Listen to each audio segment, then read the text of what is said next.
There's a moment when disrespect hits you and something inside doesn't break anymore. You feel it, yes, but it doesn't shatter you into pieces like it once did. This isn't numbness. This isn't denial.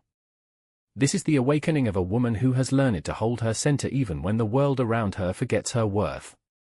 What we're about to explore today goes beyond the typical advice about setting boundaries or standing up for yourself. We're diving into the deeper psychological terrain where true transformation happens, not in reaction, but in conscious awareness. By the end of this journey, you'll understand why emotionally mature women respond to disrespect in ways that might seem counterintuitive, yet are profoundly powerful. This understanding will shift everything about how you navigate relationships, protect your energy, and maintain your dignity without losing your soul in the process. Carl Jung observed that our greatest wounds often become our greatest teachers. Nowhere is this more evident than in how we learn to navigate disrespect. He suggested that growth requires what he called legitimate suffering, the kind of pain that cannot be bypassed or ignored. If we numb out or pretend we're unaffected, we don't grow. We just suppress. But if we meet the pain consciously, something profound shifts. Picture this. Someone speaks to you in a way that once would have sent you into defense mode, explanation mode, or collapse. But now something different happens. You feel the sting. You acknowledge it. Then you watch it pass through you like weather through an open sky. This is the first gift of emotional maturity, what Jung might recognize as the development of consciousness. The ability to witness our experience without becoming completely consumed by it. When disrespect arrives, the emotionally mature woman doesn't pretend it doesn't hurt. She doesn't put on a brave face or immediately jump into forgiveness mode. Instead, she meets the suffering directly rather than bypassing it. She feels it, lets it exist, but doesn't confuse it with her worth. The pain is real, but she knows it's temporary. More importantly, she knows it's not her identity. This distinction is crucial. Feeling disrespected and being disrespectable are entirely different things. Think about touching a hot stove. Your hand pulls back automatically. No story about what it means about you as a person. No analysis of why the stove was hot. You simply recognize pain, respond, and protect yourself. Disrespect is emotional heat. But most of us don't treat it like that. Instead of acknowledging the sting and pulling back, we analyze, justify, or collapse. We get trapped in the story. Why did they say that? What does it mean about me? Am I really worthless? The emotionally mature woman has reclaimed this natural wisdom. She feels the heat and responds accordingly. No story required. As you begin practicing this kind of conscious feeling, something remarkable happens. You start noticing patterns, not just in how others treat you, but in what triggers your deepest responses. This leads to the second profound shift. Instead of focusing solely on the person who delivered the disrespect, emotionally aware women also turn their attention inward to understand what Jung called their complexes, those emotional patterns that run automatically when triggered. Let me be clear here. This isn't about taking responsibility for other people's poor behavior. Their disrespect is inappropriate and unacceptable, full stop. But understanding your own triggers becomes valuable information for growth and healing.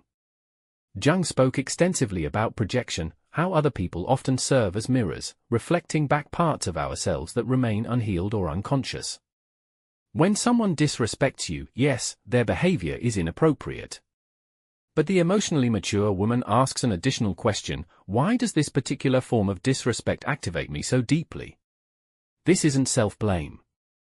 It's taking responsibility for your own healing. Recognizing that your strongest emotional reactions often point to your deepest opportunities for liberation. Maybe the disrespect triggers an old wound around not being seen. Maybe it activates feelings about your competence. Maybe it touches that tender place where you still doubt your value. Take Sarah. Her colleague dismisses her presentation in front of the team. Instead of immediately defending herself or withdrawing in hurt, she takes a breath. Feels what's happening inside. She notices the familiar tightness in her chest, the old story about not being good enough. But because she's done this work before, she doesn't buy into the story completely. She sees it as an old program trying to run. Or consider Maria. Her friend makes a cutting comment about her parenting choices. Rather than launching into justification or collapsing in shame, she pauses. Recognizes the pattern. This friend has done this before. The disrespect says more about her friend's insecurity than Maria's parenting. This level of consciousness changes everything about how you respond to disrespect. When you're not caught up in the drama of your triggered story, you can see the situation clearly. You can respond from your center rather than your wound. To understand why this works, let's look at a deeper psychological principle. Jung's concept of the transcendent function. He described it as the psychological process of holding opposing forces in tension until something new emerges. In the case of disrespect, the tension looks like this. On one side, the pain, anger, or humiliation you feel. On the other side, your desire to remain centered, dignified, whole. Most people choose one side. Either they explode in reaction or suppress and pretend nothing happened. But the transcendent function asks us to stay with both, to acknowledge the sting while refusing to let it define us. What happens when you pause, breathe, and notice, I feel disrespected? It hurts. But it doesn't erase my worth. In that moment, you create space for a third possibility. Instead of reacting blindly or collapsing, you respond from awareness. This might look like calmly saying, I don't appreciate being spoken to that way. Or simply withdrawing without guilt. The action matters less than the fact that it comes from consciousness, not compulsion. Of course, maturity doesn't mean you stay silent forever. It means you choose your response from strength, not reactivity. This brings us to one of the most challenging aspects of emotional development, learning when not to explain yourself. Most of us have been conditioned to believe that if someone doesn't understand our value, we need to educate them. Picture this workplace scenario. Lisa presents an innovative solution in a meeting. A colleague dismisses it immediately. In the past, she might have scrambled to justify herself, repeating the logic, offering extra evidence, raising her voice just a little more in hope of being heard. By the end, she's exhausted. And still not respected. Why does this happen? Jung's framework of psychological types offers insight. Not everyone processes reality the same way. Some people are more logical, others more intuitive, others more emotionally attuned. When we explain ourselves endlessly to someone who simply doesn't share our lens, or worse, doesn't want to hear us, we waste precious energy. Over-explaining is often discussed in modern trauma psychology as a common survival response. If you grew up having to justify yourself to be taken seriously, you may feel compelled to do the same as an adult. But here's the reality, those committed to misunderstanding you cannot be convinced. Jung emphasized discernment about where to invest our energy. Not every interaction is worth your full explanation. The woman who has integrated this wisdom learns to conserve her energy. She recognizes that explanations and justifications often fall on deaf ears. Worse, they can diminish her power by putting her in a position of pleading for recognition. Instead of spiraling into justification, no, really, here's the data, here's why this will work, let me show you again, try this, I've shared my perspective. If it's not clear, we can revisit later. Notice the difference. The first puts your worth on trial. The second assumes your worth is already established. Boundaries are filters, not walls. They protect your energy from being drained into places where it won't be honored. And here's the paradox, the less you explain, the more authority you project. People sense when someone is grounded enough not to beg for recognition. Your calm restraint often communicates more than your words ever could.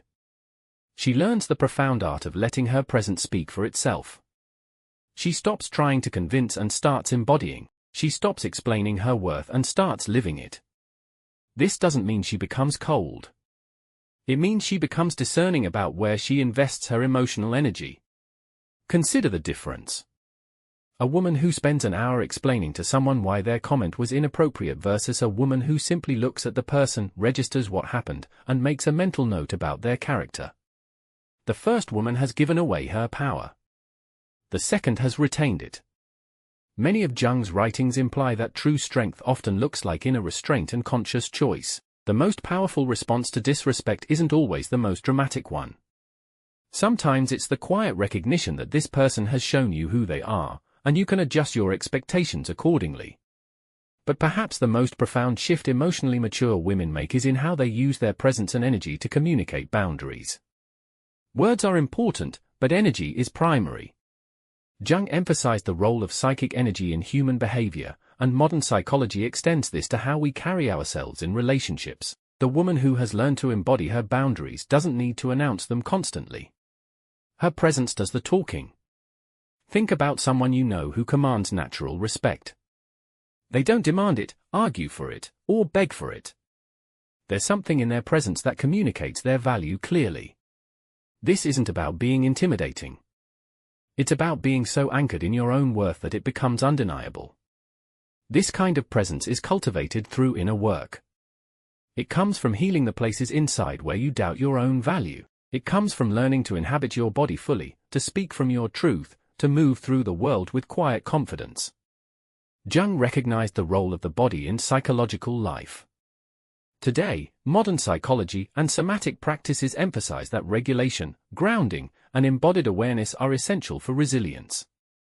When your nervous system is settled, disrespect doesn't rattle you in the same way. You feel it, but you stay anchored. Take Sarah. In her 20s, every sideways comment from her boss would send her into a spiral. She'd over-explain, work late to prove herself, and cry in the bathroom. Through therapy and journaling, she learned to spot the complex, the old wound of never being good enough. Slowly, she practiced pausing. One day her boss made a snide remark and she simply replied, "Noted," and moved on. That night, instead of spiraling, she went home and cooked herself dinner. That was individuation in action. Or consider Maria. She used to fight fire with fire. Any disrespect was met with a sharp tongue and a raised voice. She thought she was being strong, but inside she felt hollow. When she began mindfulness practice, she noticed the split. Part of her was enraged, part of her was deeply hurt. By holding both, she discovered a new response, silence, then a calm statement of her boundary. Her relationships shifted dramatically. And Lisa had lived her life trying to avoid conflict.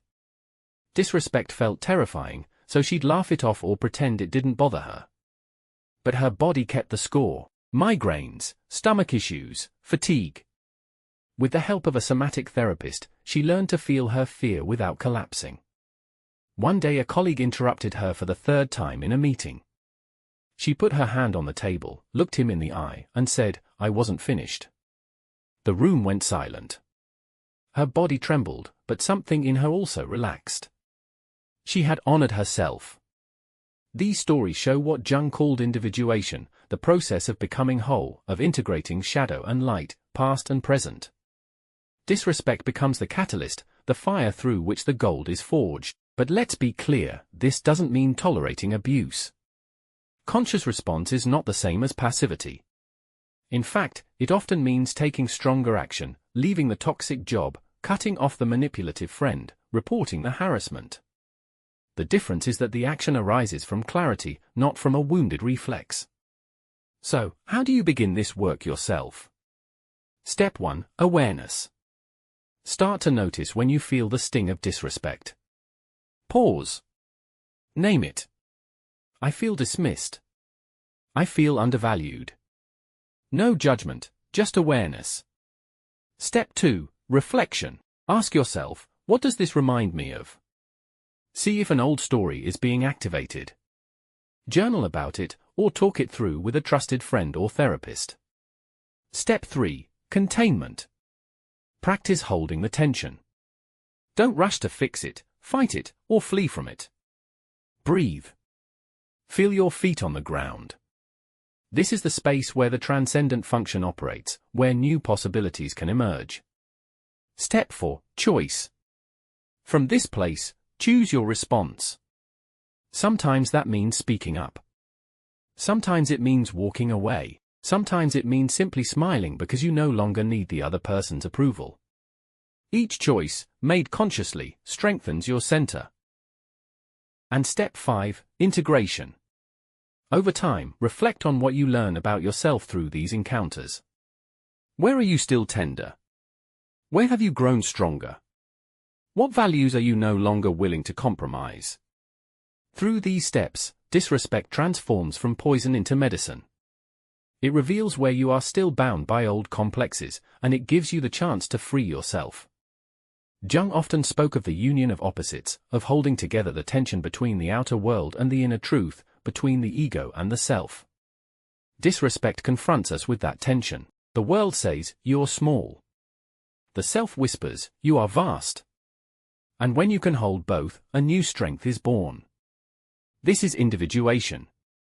Not the brittle armor of defensiveness, not the shallow mask of perfection, but the deep, rooted presence of a woman who knows her worth. When you embody this, others feel it. You walk into a room and the air shifts.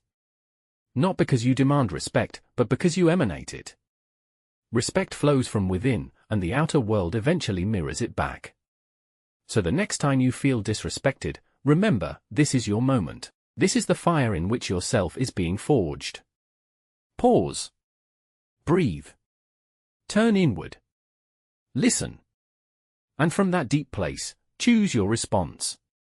In doing so, you not only claim your own power. You contribute to the healing of a collective wound.